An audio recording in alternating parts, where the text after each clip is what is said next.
Hello ladies and gentlemen, we're here with John Wilson on the Baybird.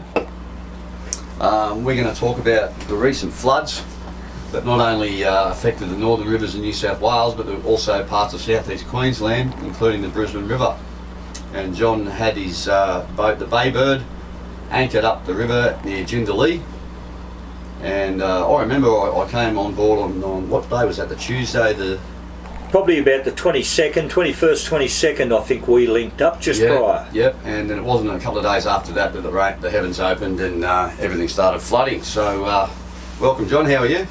I'm okay now, thanks Rubes. It's been a pretty traumatic last few weeks for me, but all's well that ends well. So, at the moment, I'm fine, thank you. No worries. So, give us a bit of a rundown on when it started and what actually happened during the floods on board your boat when you had it anchored up there at Jindalee. Sure. Look, just by way of backstory, I live upon my boat. It's 50 foot long, 15 metres approximately, 21 tonne. It's got two 6-cylinder diesel motors. It's an old timber boat, historical boat. It's 70 years old. And it was built in the Breakfast Creek, and its name is the Baybird. Now, the Baybird and with me at the helm have been exploring the upper reaches of the Brisbane River for the last couple of months. I'm born and bred here in Brisbane, and it's been a wonderful journey for me and my little Jack Russell dog to go up the river and to explore some of the historical spots along the river, and to look at some of the what the river's beauty has to offer. So I've been meandering upriver and ended up anchoring up near a suburb. I think it's Bellbowrie is on one side of the river, and on the other side of the river it's River Hills. River Hills. And that's the sort of two suburbs. So I was anchored there. There was a rowing club there along the river, beautiful parklands, beautiful facilities. And that's at the end of Sumner's Road. Yes, right at the end of Sumner's Road. Yeah. It was just a lovely spot. So I was anchored up there for probably 3 weeks or so, enjoying it, and every day taking my dog for a run in the park and barbecuing and so on. So that's the backstory. That's where I was. And what actually occurred was that on or about Thursday the 24th of February, later in the afternoon, a downpour developed, and it started bucketing down rain, and I knew there was some rain about. I mean, I check forecasts and those things, and because I'm up in the river and not out on the ocean, I don't check every morning religiously and every night. When I'm out in the ocean, when I'm up the river, it's I assume it's going to be a little bit more safer, a little bit more sheltered, and you don't need to be as vigilant. Well, that was a critical mistake for me. Critical mistake because I never had any idea of the rain event and where it was going to lead to on that Thursday the 24th, and it literally took me into hell and back. So you didn't have any warning? There was no warning at all. I can tell you when the penny dropped. I know exactly. It poured. It started to pour. When I say pour, you couldn't hear yourself. The noise was so dense on the Thursday lunchtime, early afternoon, and it kept coming. It never stopped. It just never stopped. It kept me awake. I was awake up until about 1 a.m. in the morning. Now, at 1 a.m. in the morning, another vessel arrived where I was anchored. Not near me, but it was in proximity, but it was across the other side of the river. This vessel had a huge spotlight on it that literally lit the river up into daylight. And he put the spotlight onto the jetty, the one I would go over every morning in my little boat, just to tie up and take my dog for a run. He crossed the river and secured his boat up against that big public jetty. 1 a.m. pouring rain, and at that point in time, I thought, this guy's a local. He's come from upriver, downriver, and secured there. What does he know that I don't know? And that's when the penny dropped, that he knew that there was a major flood event on, and I had done almost little or no preparation for it. I really, really feared for the worst at that moment. Okay, so you spoke to me on the phone the other day, and you were mentioning that the current in the main channel, because where you were parked, where you were anchored, you kind of were off to the side of the main channel a little bit. Yes. And where the main channel sort of goes further out around the point, you were saying the current there would have been what, 20, 30 knots? I was securely anchored whilst the water levels were on an inside shoulder, okay? And on the inside shoulder, you didn't face the full wrath of all of the current coming down and all of the debris, okay? And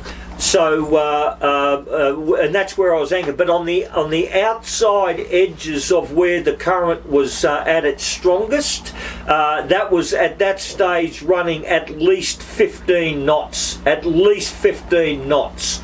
There were 2 unmanned vessels, big recreational vessels that were swept downstream, as well as infrastructure, as well as jetties and water tanks and so on. So I was able to clearly see the momentum and the speed of these objects and that coming down the river.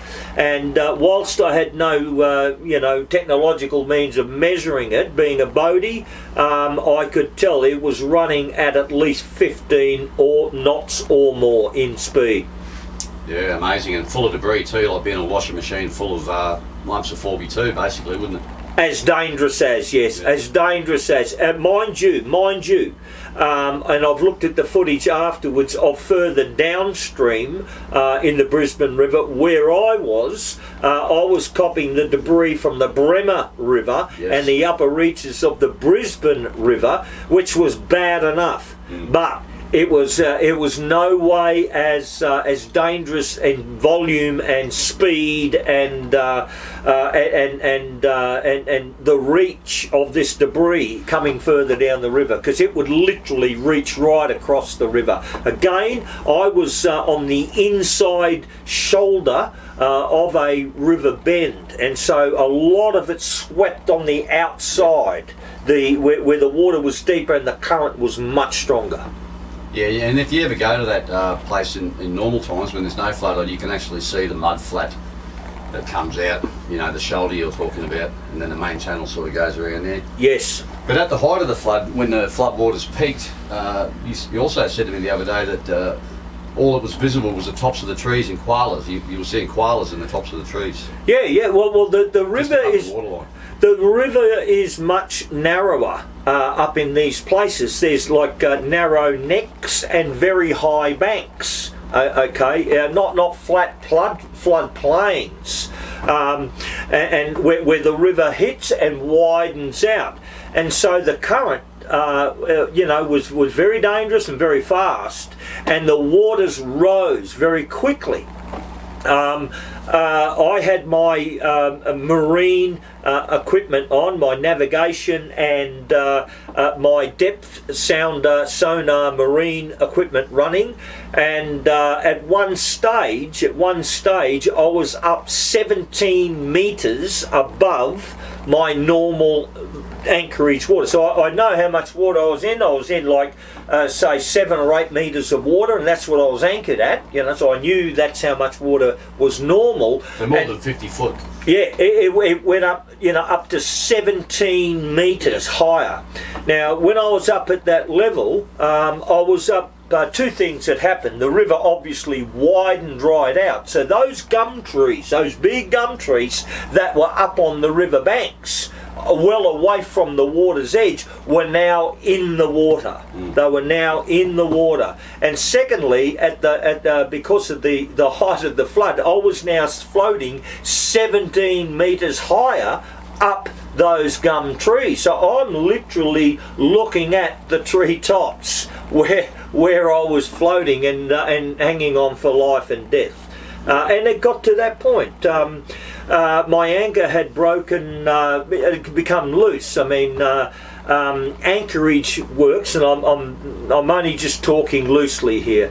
Your anchor works by ratio. Okay, if you're in 10 metres of water, you should really have say 5 to 1 or 6 to 1 ratio. So 5 to 1 it's 50 metres, and 6 to 1 it's 60 metres. And anchor chain. Right? Of anchor chain out. Yeah. Okay, and the reason for that, it's your anchor chain that holds you. That's your anchor. That's what actually stops you from drifting. Your anchor itself, that's not its function. Its anchor itself is not what holds you. It's your chain. Okay, that was fine. So if you're in 10 metres of water, now if you go up 17 metres and you're in 27 metres of water, okay, then that 50 metres that you have out, it becomes 2 to 1.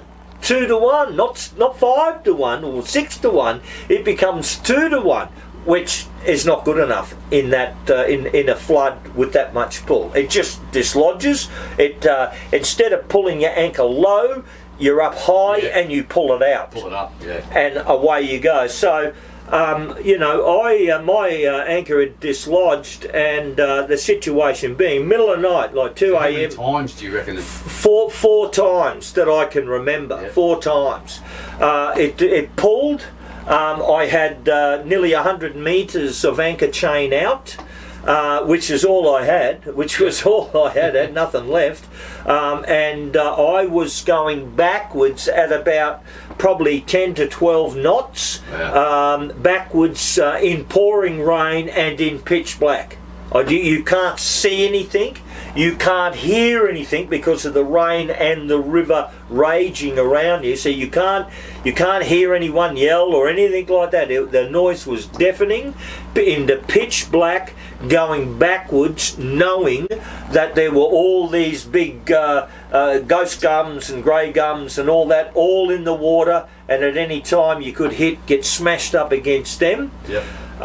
My anchor, again going back, would catch, would hold, and in some cases it held me there for 4 to 6 hours, and but it'd then break again, and I'd go again. So this happened about 4 times. I'd gone about 3 nautical miles downstream, where I was then positioned only 2 short bends away from having to go under the Jindalee Highway Road Bridge, which had about a 2 metre clearance. The Jindalee Bridge, for those who don't know, is that's a Centenary Highway. That separates the Centenary Highway from the Western Freeway at Jindalee and Kenmore in Brisbane. And in the 74 floods, quite a few vessels got stuck up against it and smashed up against it. And you were 2 short bends away. Yes, and had I hit the bridge and been pulled under that bridge. How much clearance? Sorry, was 2 metres, about 2 metres, I think, 2 metres. So it would have taken the top of this cab off easily. It would have ripped the boat to pieces. Yeah. I wouldn't have survived. I had no way of getting off my boat, right? So I had no way of. It's not like. My boat's sinking and I'll abandon ship and just float there and wait for help. No, you got raging floodwaters all around you. I had no way of even getting off the boat. Plus all the debris in the water would have just smashed you up. Oh, once I went in the water, that would have been it. Yeah. And Trumpy too. Yeah, no, he was gone. He can't swim. He was very concerned there, but he was really, really calm. Yeah. So you finally drifted down to within 2 bends of the Jindalee Bridge, and your anchor stuck fast again. Yep. And what happened after that? Well, when it held the last time, it held for good. It never moved from there until the floodwaters came down, and then a week after that, I was able to retrieve it, thankfully. I was probably about 15 or 20 minutes flood water away from hitting that bridge. Yep. Had my anchor pulled. But thankfully it didn't. So I was able to ride out the flood, the peak of it, and then wait for the floodwaters to come down, just by adrenaline, you know what I mean. I had my motors running at 2,000 RPM full forward, which means that I normally do about 8, maybe 9 knots at 2,000 RPM for my boat. It's 50 foot long, 21 tonne, but it gets up to about 9 knots. But with the current running at 15, 16, 17 knots backwards, it would have meant that I still would have been going backwards pretty quick. Yeah. So I had literally no options. I was fresh out of options. The only thing I could rely upon was that anchor holding its grip on the river floor until the waters came down enough. Once the waters hit, even 7 or 8 knots, at least then I had a chance. Yeah. At least then, even if I had to cut my anchor chain with a set of bolt cutters, if it was an emergency and I had to cut it, at least with my motors at full strength, I would have been able to push up against that current and maybe do 1 or 2 knots forward. Not when it was going 15 knots. No.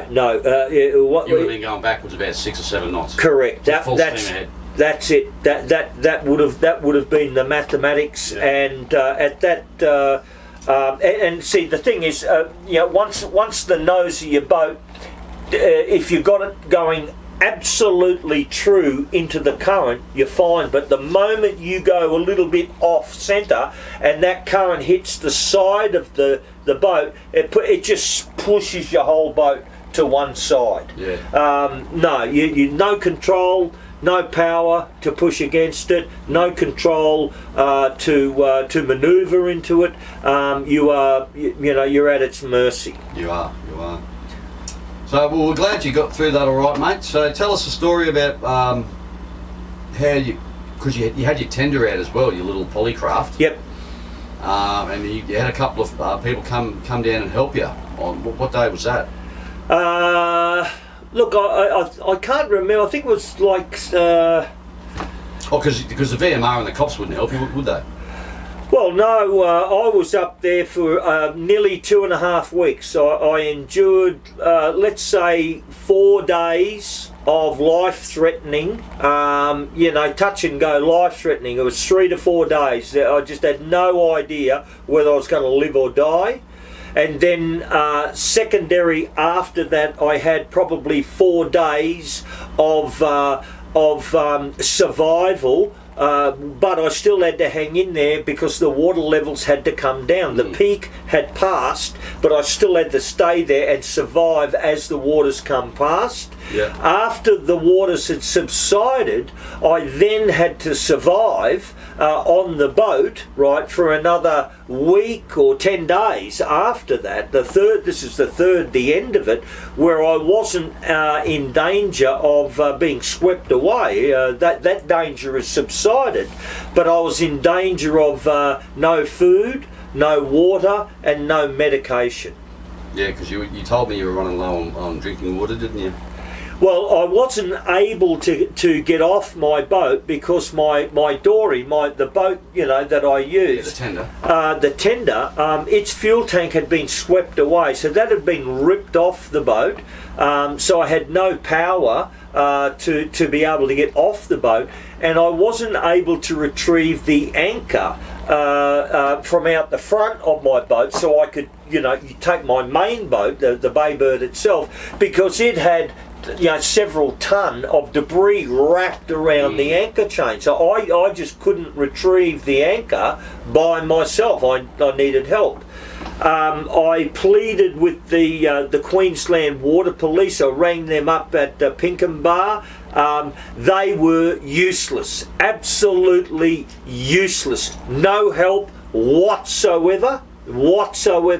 Indeed, on Friday the 25th of February, when I was ringing up the water police for help, and they said, no, you're on your own. Sorry, there's no help for you.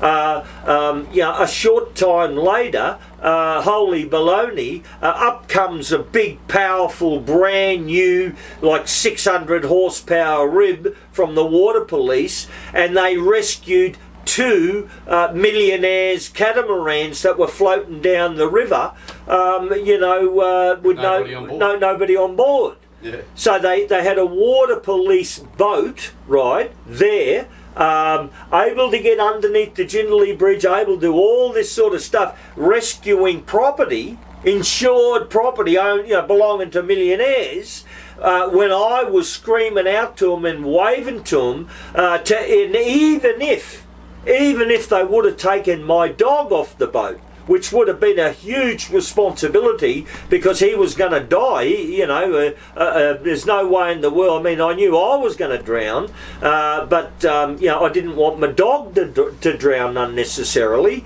but I was all on my own. Yeah. I'd rung the Maritime Services Queensland, got nothing from them. No, we can't help you. I sent them an email a week later asking them, could they please give me some fresh water, bring some fresh water to me. They to this day haven't even responded to the email. So the whole lot of them, mate, the VMR, the Volunteer Marine Rescue, now I will cut them a little bit of slack. They when I rang them, they said, look, we're all the way over at Shorncliffe, mate. We are miles and miles away from you. Blah, blah, blah. Sorry, we can't help. But at least they rang back a couple of days later to say, hey, you have got help, haven't you? They wanted to make sure that I had some assistance, but they did ring back. But the whole lot of them were useless. Absolutely useless. Yeah. And the only parties that I could depend on, as millions of Australians are now finding out right now, the only parties and people that are ourselves. It's us together helping each other. We're the only ones. It's us. There isn't any government help. Any of these, they're all worthless, useless, and I would say they're all instructed to stand back and watch us go down and provide little to next to no help at all. I'm 100% agreements with you there. It's absolutely disgraceful. We're in a natural disaster. And not just these floods, everything they've been doing since February 2020 has been a natural disaster, a natural disgrace. And yeah. Look, I've faced the jaws of hell, right? I don't mean to overplay this, I really don't. But I can't tell you how terrifying that ordeal was, okay? So, I have some first-hand experience of what this floodwaters feel like. And when I look down at Lismore, when I look down in these country towns in northern New South Wales, when I look down the Gold Coast, Murwillumbah, and to see what they are going through, I cry tears. It breaks my heart. I can't believe it. I can't believe it. When I see people sitting on their roofs for days, abandoned, and I see friends and family and neighbours trying to borrow jet skis and riverboats and dinghies and that to take food to them and help them out. So I know what that feeling's like. I was rescued by two guys, okay? One of them was a personal friend known to me, ex-army, 20 years in the army and 6 years in the Navy to boot. And he's now out of the armed services, right? He heavily suffers post-traumatic stress syndrome. He himself has suffered greatly at the hands of government, okay? But his name is Nathan Guilfoyle, okay? And another young guy from Samford, out here in the Samford Valley, here in Brizzy. And his name was Lucas. Lucas borrowed a mate's tinny I didn't even know Lucas. I only knew him over social media. I didn't know him. Lucas borrowed a mate's Quintrex, a 4 metre Quintrex tinny with 20 horse on the back. My other mate, Nathan Guilfoyle, met him down at the Jindalee boat ramp. They launched the boat. They managed to get it in a very damaged boat ramp, but they launched the boat. They came up river and they helped me retrieve my Polycraft, my dinghy, my dory out the back, and got that fixed and got it all tied up, and then retrieved my anchor. And then whilst Lucas took the tinny back and got it back on board the trailer, Nathan came downriver, crewed for me and came downriver in case I became distressed or disorientated, because I was in a bad way. I was in a bad way. I was dehydrated, I was sick, and very, very frail. And he came down the river with me. And fatigued, and he came down the river and crewed for me to make sure I got tied up down here where I am at the Dockside Marina, which is badly damaged. Yeah. And I also thank the manager down here. He found a spot for me, so that's where I'm tied up. But these two guys, from the goodness of their own hearts, and I can't thank them enough. But I'll tell you this. There are thousands of these very same people out there now helping others out there, and I salute each and every one of them. I love them, and we owe them a huge debt of gratitude. And to all those out there who have been stranded, I understand what it's like. It is a bitch, a real bitch, to have to go through that. I wouldn't wish it on anyone. No worries, John. Well, mate, thanks for telling us your story. Really appreciate it. And I want everyone else out there to watch this video, get a bit of perspective about what's actually going on, and how horrifying John said it can be.